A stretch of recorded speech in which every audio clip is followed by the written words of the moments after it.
remercie de votre fidélité. Il est 13h dans la commune rurale de Fani, cercle de Blas et partout au Mali.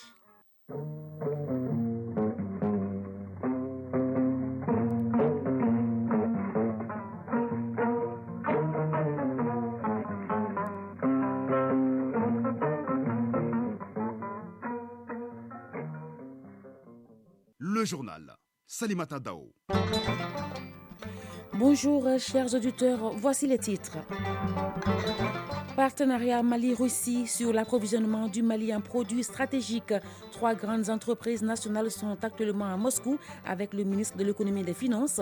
Les explications sur la finalité du partenariat entre les deux pays avec le ministre Alousseni Sanou dans ce journal. Signature des mémorandums sur la paix, la cohésion et la sécurité dans le cercle de Diré. C'est à la suite d'un forum d'analyse des griefs des conflits dans la localité. Une centaine de participants venus des 13 communes de Diré y ont pris part.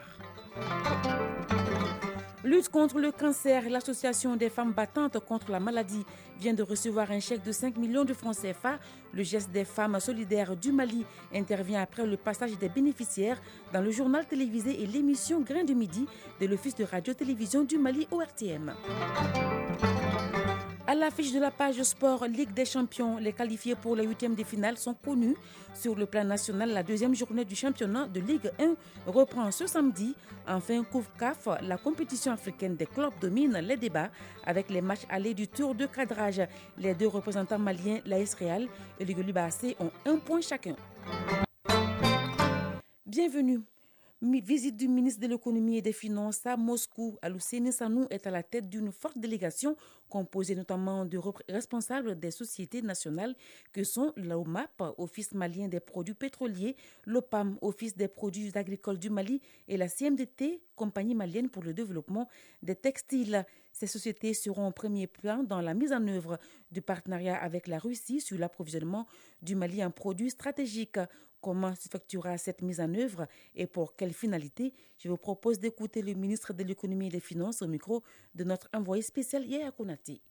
Dans ce partenariat, lorsqu'on va signer une convention globale d'État qui définit les grands principes de ces échanges, chaque fois qu'il y a une expédition, des contrats de 1 ou 2 pages vont être signés entre des sociétés d'État russes et des sociétés d'État maliennes. À partir de là, ils vont recevoir les marchandises au port. À partir du port, ils auront déjà signé des contrats avec les opérateurs privés maliens pour les pétroliers avec l'Office malien des produits pétroliers, pour les fournisseurs d'intrants avec la CMDT. Donc les opérateurs auront tout simplement à faire ce qu'ils ont l'habitude de faire, c'est d'aller chercher les produits au niveau des ports et de continuer la distribution dans le pays en respectant les conditions des marchés qu'ils auront signés, notamment avec la CMDT ou le ministère du Développement rural. Ce partenariat doit permettre au Mali de sécuriser ses sources d'approvisionnement dans un contexte international très très compliqué, très très difficile. Et ça doit également permettre au Mali d'assurer sa propre sécurité alimentaire, d'assurer un apaisement de son climat social et d'amorcer la relance économique.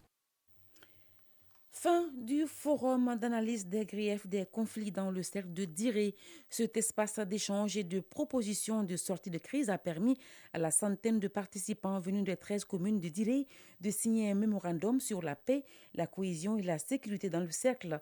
Cette activité dénommée Forum Wafakoy émane de l'ONG Association Soubahi Goumo avec le soutien financier de l'USAID. Reportage Najim Babasisi. Ce forum d'analyse des griefs des conflits à Diré vient à la suite des forats organisés dans les 13 communes rurales du cercle sur la paix et la sécurité qui ont permis de faire la cartographie des conflits que vivent les populations. Ce cadre d'échange regroupe les délégués de toutes les communes afin de mettre un frein aux conflits et promouvoir la paix et la stabilité dans le cercle. L'initiative est de l'ONG Association Soubahi Goumo sur financement de l'USAID. Mahaman Sango, secrétaire général de l'ONG Association Soubahi Goumo. La situation sécuritaire très défavorable qui sévit dans notre cercle a entraîné d'une part des déplacés forcés et d'autre part une limitation des mouvements des populations en quête de survie alimentaire avec des effets immédiats sur leur niveau d'accessibilité à leurs champs et aux services sociaux de base tels que l'éducation et la santé. Les travaux se sont déroulés en 4 groupes thématiques qui déterminent le rôle de chacun des acteurs devant œuvrer aux résolutions des conflits et se sont endossés sur un mémorandum d'entente pour la cohésion, la paix et la sécurité.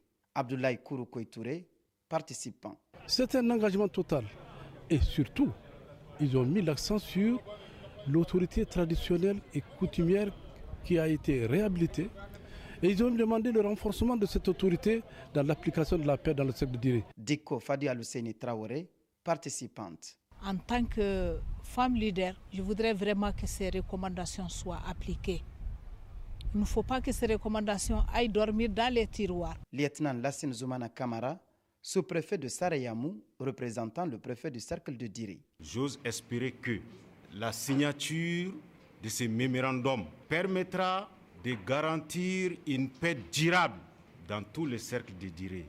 Les membres du forum Wafokoui ont également saisi l'occasion pour féliciter la commission de médiation qui a diligenté la rouverture de quelques écoles fermées dans le cercle de Diré. Najim Baba Sissé, Mahamoudou Askofare pour l'ORTM. Nous restons à l'intérieur du pays où un projet, un atelier de partage d'informations et de validation du mécanisme d'intervention du projet Forêt olympique Truaïd s'est tenu à Caille. Initié par le Comité olympique international, cet atelier a regroupé autour du préfet adjoint du cercle de Caille les autorités administratives et coutumières, les ONG et les services techniques de l'État. Compte rendu, Moriba Keita. Partager l'information et valider les mécanismes d'intervention du projet Forêt olympique Truaïd, c'est l'objet de cet atelier initié conjointement par le gouvernement du Mali et celui du Sénégal à travers le programme Truaïd qui a bénéficié d'un appui du Comité international olympique afin de développer et mettre en œuvre un projet de carbone forestier en Afrique de l'Ouest, précisément au Mali et au Sénégal, avec la capacité de séquestration de 200 000 tonnes de CO2. Joseph Diassana, chef du projet Truaïd de Caille. Truaïd est ouvert à toute initiative de synergie, de partage d'informations. D'un côté, nous lançons un appel aussi aux communautés qu'il est temps que nous réagissons par rapport aux problématiques de l'environnement, dont l'avenir de ce pays en dépend surtout la génération future. Abdoul Samadou Niass, chargé de l'environnement au Conseil régional de Caille. Le Conseil régional apportera toute son expertise aux 2 communes, la Falémé et le Samé Djongoma, bénéficiaires du projet, et plus largement réitère sa disponibilité à accompagner l'équipe du projet dans l'atteinte de ces résultats. Cet atelier, qui s'inscrit dans le cadre d'un processus participatif, est organisé dans le souci d'une meilleure implication des parties prenantes dans le partage des informations sur le projet. Amadou Kassogé, premier adjoint au préfet du cercle de Caille. La réussite de ce challenge nécessite l'implication effective et l'accompagnement sans faille des responsables et communautés que nous sommes. Rappelons que dans le cadre de la mise en œuvre du projet Forêt olympique, des enquêtes ont permis d'identifier 2 blocs forestiers et 317 agriculteurs volontaires pour l'agroforesterie dans les villages de 6 communes du cercle de Caille à travers un processus de libre consentement. Caille, Moriba Keita, Lassana Keita pour l'ORTM. La coordination des femmes solidaires du Mali vient d'apporter son appui à l'association des femmes battantes contre le cancer avec un chèque de 5 millions de francs CFA et 2 personnes en situation difficile. Il s'agit de Nantenin Koulibaly et Kourouni Sogoba. Ces bénéficiaires ont pu être identifiés par les femmes solidaires du Mali à la suite de leur passage sur le journal télévisé et l'émission Grain de Midi de l'Office de radio-télévision du Mali ORTM. La cérémonie de remise s'est tenue dans les locaux de l'Office. On en sait plus dans ce reportage signé Bemba Sibi. La coordination des femmes solidaires du Mali exprime sa solidarité. Elle remet un premier chèque d'une valeur de 5 millions de francs CFA à l'association des femmes battantes contre le cancer. Cet appui financier va permettre à l'association d'ouvrir son atelier. Faye Kadiatou Kanté, présidente de l'association des femmes battantes. L'atelier va faire beaucoup de changements parce que les femmes vont apprendre à coudre et à donner aussi des seins artificiels à d'autres malades qui vont se sentir bien dans leur peau. Parce que l'ablation du sein, vraiment, ça joue beaucoup sur la femme. On sait ça incomplète. Le deuxième et troisième chèques d'une valeur de 500 000 francs CFA sont remis à Kourouni Sogoba et Nathaniel Koulibaly, l'une malade de cancer et l'autre handicapée suite à un accident de la circulation. Kanouya Dambélé, mère de Nathaniel Koulibaly.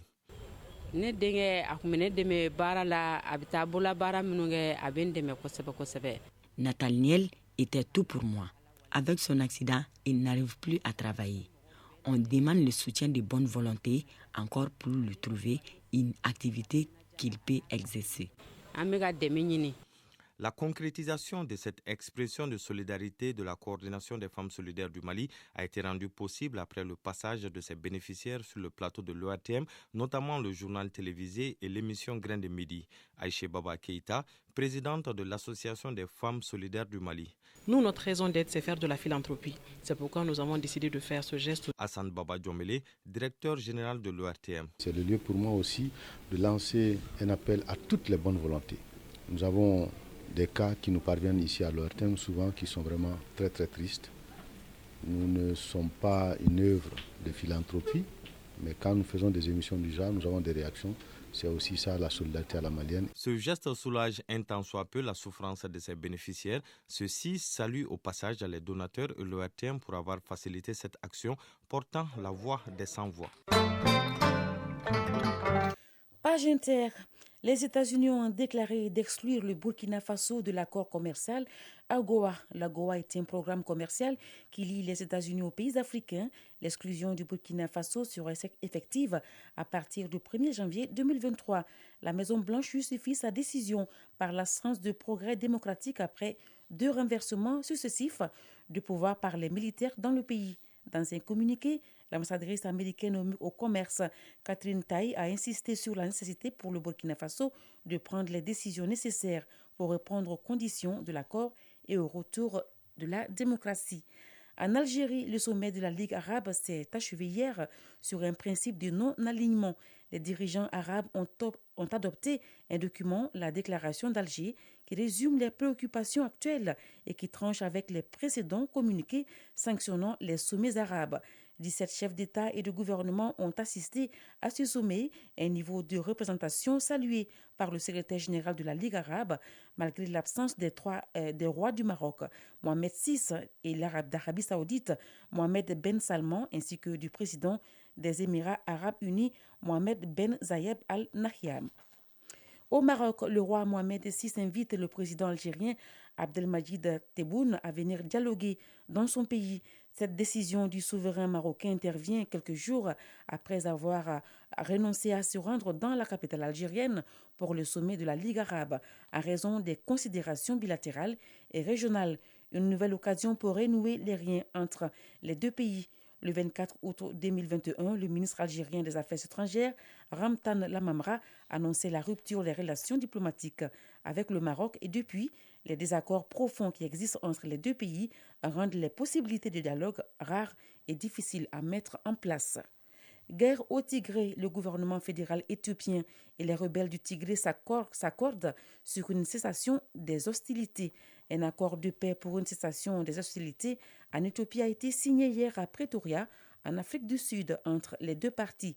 Elles ont d'une même voix promis de mettre le conflit derrière elles. Cet accord a été obtenu après une semaine de négociations sur l'égide de l'Union africaine. Cette guerre devrait maintenant s'arrêter et les deux parties devront exécuter les règles de l'accord signé. «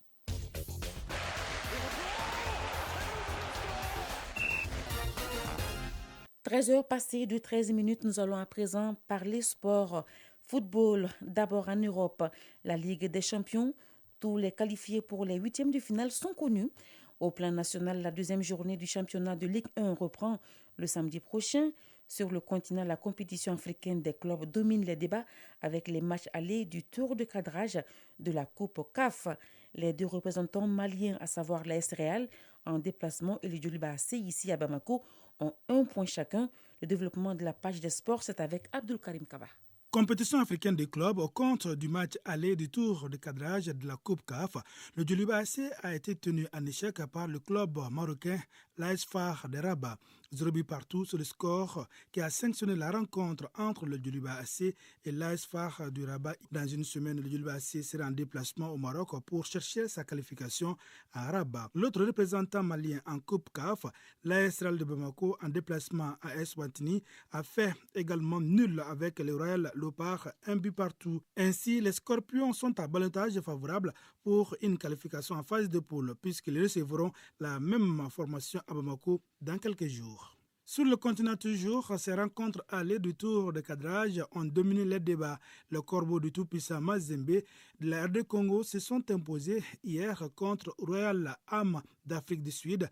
2-0. Ray Club Kadiogo du Burkina Faso a perdu devant Saint-Éloi Lupopo de la RD Congo, entraîné par notre compatriote Mohamed Magasuba. 0-1. Primero d'Agosto d'Angola et Futur FC d'Égypte ont fait match nul également, 1 but partout. Enfin, l'AS Kokara du Togo a battu le club sportif sfaxien de Tunis 2-1.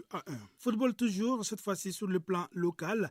La deuxième journée du championnat national de Ligue 1 reprend samedi. Ainsi, au stade de Modibo Keïta, en première heure, Yele Olympique jouera contre le club olympique de Bamako.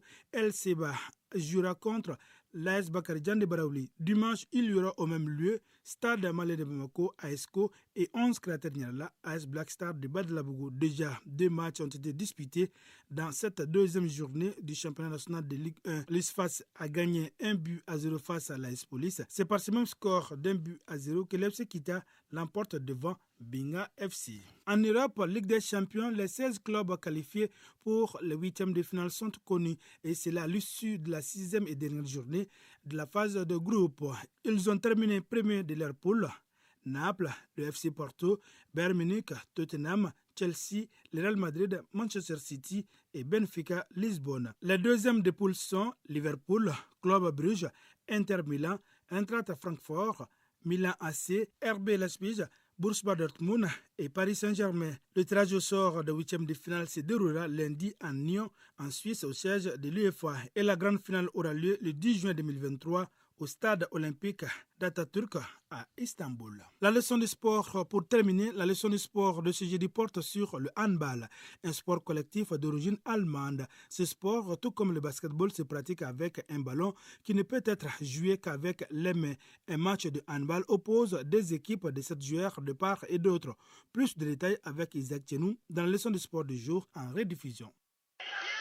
Le handball est un sport collectif joué à la main où 2 équipes de 7 joueurs s'affrontent avec un ballon en respectant plusieurs règles sur un terrain rectangulaire séparé en 2 camps. Amadou Maïga, entraîneur de handball. Le handball est un sport collectif d'origine germanique qui se joue à 7 contre 7, dont chaque équipe a un gardien de but. 6 joueurs et un gardien de but. Il se joue sur une surface de 40 sur 20. Longueur 40, largeur 20 mètres, avec 2 zones de 6 mètres uniquement réservées aux gardiens du but. Il y a 2 buts de 2 mètres de haut et 3 mètres de large. Le jeu est assisté par 2 arbitres, des chronométreurs, des juges arbitres qui sont chargés de marquer les points. Ce sport se pratique en effet avec un ballon qui ne peut être joué qu'avec les mains. Au bout du temps réglementaire, l'équipe qui aura marqué le plus de buts est déclarée vainqueur. Un match de handball prend 1 heure de temps avec 10 minutes de pause, 30 minutes chaque mi-temps. Chaque but marqué compte 1 point. Et l'équipe qui engendre beaucoup de points est donnée vainqueur. Le handball a des similitudes avec le basketball. Amadou Maïga. Avoir les 2 jeux, il y a des similitudes, les passes, les dribbles, mais seulement de la manière dont les points sont marqués sont différents. Au basket, on a un panier qui est suspendu. Or, au handball, on a des buts avec gardien de but. Au niveau du handball, comme au basket, il y a les règles de marché, mais là aussi, ça diffère un peu. Parce qu'au basket, il y a beaucoup de restrictions. Au handball, on peut faire 3 pas, dribbler et reprendre la balle, shooter.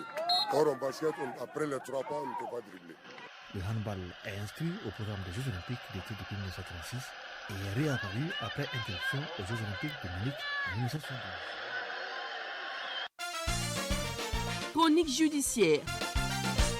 L'appel d'un jugement est une procédure engagée par l'une des parties en procès qui se sent lésée.